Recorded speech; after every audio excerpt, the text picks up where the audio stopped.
చైనాలో మోడీ సంచలనం, పెహల్గామ్కు ఖండన. చాలా పెద్ద విషయం అండి. అంటే భారత చైనాల మధ్య ఈ రోజు కూడా తెలుగులో లార్జెస్ట్ సర్క్యులేటెడ్ డైలీలో చైనా నమ్మదగిందేనా అని హెడ్డింగ్ పెట్టారు. టైమ్స్ ఆఫ్ ఇండియా తీసుకుంటే చైనాతో సంబంధాలు ఎంతవరకు నమ్మొచ్చు అని పెట్టారు. అంటే ఇప్పుడు కూడా మోదీ చైనాకు వెళ్ళి మాట్లాడడం అనేది జీర్ణించుకోలేని, అసలు ఇది కళా నిజమా నమ్మలేని శక్తులు మీడియాలో కూడా వ్యాఖ్యాతలు చాలామంది ఉన్నారు.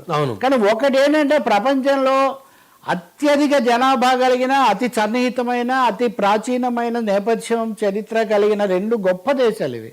ఈ రెండు గొప్ప ఆసియా దేశాలు, ఇరుగు పొరుగు దేశాలు. You can choose your friends, you can choose your lovers, but you can't choose your neighbours అన్నది ఒక సామెత. భారతదేశం చైనా రెండు పక్క పక్క ఇరుగు పొరుగు దేశాలుగానే ఉంటాయి ఎప్పుడు. కాబట్టి మొన్న అమెరికాతో ట్రంప్ చాలా ఓవర్ యాక్షన్లు ఇవన్నీ చేసిన తర్వాత, భారత పాకిస్తాన్ సాయుధ ఘర్షణ జరిగిన తర్వాత, చైనా పాకిస్తాన్ రెండు ఒకటే అని చైనా మీద విపరీతమైన ప్రచారం జరిగింది.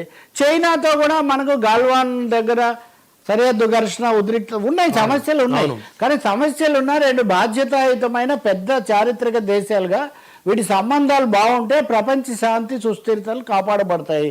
మోదీ చాలా సాహసోపేతమైన నిర్ణయం తీసుకొని చైనా వెళ్ళారు. ఈ సమయంలో ట్రంప్కి ఒక గుణపాఠం లాంటిదే, ట్రంప్కి ఒక శాస్తి లాంటిదే. వాళ్ళు ఒక మాట అన్నారు, ఈ 280 కోట్ల మంది ప్రజలు కలిసి ఉంటే ప్రపంచం దానికి అదే బాగుంటుంది. వీళ్ళకు మళ్ళీ మీరు రష్యా పుతిన్ కూడా అక్కడికి వచ్చాడు. కాబట్టి మోదీ చైనా పర్యటన అనేది చాలా సంచలనంగా, ప్రపంచ రాజకీయాల్లో ఒక పెద్ద సంచలనంగా ఉంది. ఏనుగు డ్రాగన్, ఎలిఫెంట్ అండ్ డ్రాగన్ కలిసి డ్యాన్స్ చేస్తే దాదాపు భూగోళం, డ్రాగన్ ఏమో చాలా పెద్దగా ఉంటుంది, ఏనుగేమో చాలా శక్తిగా ఉంటుంది అని చెప్తున్నారు. చిన్న చిన్న సమస్యలు ఉన్నాయి. ఇంకో మాట, పహల్గామ్లో జరిగిన ఉగ్రవాదాన్ని ఖండించలేదన్నారు. ఇప్పుడు చైనాలో షాంఘై కోఆపరేషన్ ఆర్గనైజేషన్ సమావేశం పూర్తిగా పహల్గామ్ను ఖండించింది. క్రాస్ బార్డర్ టెర్రరిజం, సీమాంతర ఉగ్రవాదం సరికాదని వాళ్ళు ఖండించారు. అలాగే జీ జిన్పింగ్ చైనా అధ్యక్షుడు మోదీని కలుసుకున్నప్పుడు వాళ్ళిద్దరూ మాట్లాడుకున్నారు, మనం సరిహద్దుల్లో ప్రశాంతత కాపాడుకోవాలి, వాణిజ్య సాంస్కృతిక రాజకీయ సంబంధాలతో పెంచుకోవాలి, ఆధిపత్యం అన్న దానికి వ్యతిరేకంగా నిలబడాలి అన్నారు. పుతిన్ కూడా వచ్చాడు. పుతిన్ ఎప్పుడు కలుసుకున్నా నాకు ఆనందంగా ఉంటుందని మోదీ ఒక కామెంట్ చేశారు. రష్యా దగ్గర మనం చమురుకుంటున్నాం అనేది కదా అమెరికా వాడు అసలే ఏడుపు, చైనా కొంటుంది, చైనాను ఏమంటు మళ్ళీ. కాబట్టి ఈ అంతర్జాతీయ బలాబలాల సమయంలో మోదీ చైనాకు వెళ్ళటం అన్నది ఒక పెద్ద సంచలనాత్మకమైన పరిణామం.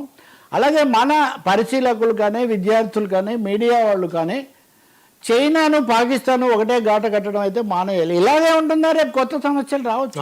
ఇంకొక మాట కూడా ఇక్కడ మోదీ మాట్లాడుతూ, చైనా తీసుకున్న belt and road initiative, BRI అంటారు, దాని మీద కొంచెం ఆయన కామెంట్ చేశారు. అందరినీ కలుపుకొని వెళ్ళాలి, ఏకపక్షంగా వెళ్ళకూడదని.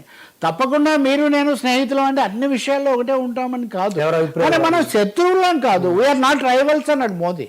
నేను చెప్పేది ఒకటే అందరికీ, వీఆర్ నాట్ రైవల్స్ అన్న మోడీ వాక్యం నిజానికి చైనాతో ఆగిపోయిన సంబంధాలు మళ్ళీ పునరుద్ధరించబడింది వాజ్పేయి విదేశాంగ మంత్రిగా ఉన్నప్పుడు.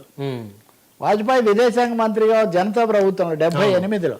కాబట్టి ఇది చాలా స్వాగతించదగిన విషయం. ఈ రెండు దేశాలు మరింత చేరువ కావాలి. ఇవి అమెరికా కూటమి యొక్క ఆధిపత్య ధోరణులను నిలవరించే శక్తి ప్రపంచాన్ని తీసుకురావాలని మనం కోరుకోవాలి. రైట్, మరొక అంశం సార్.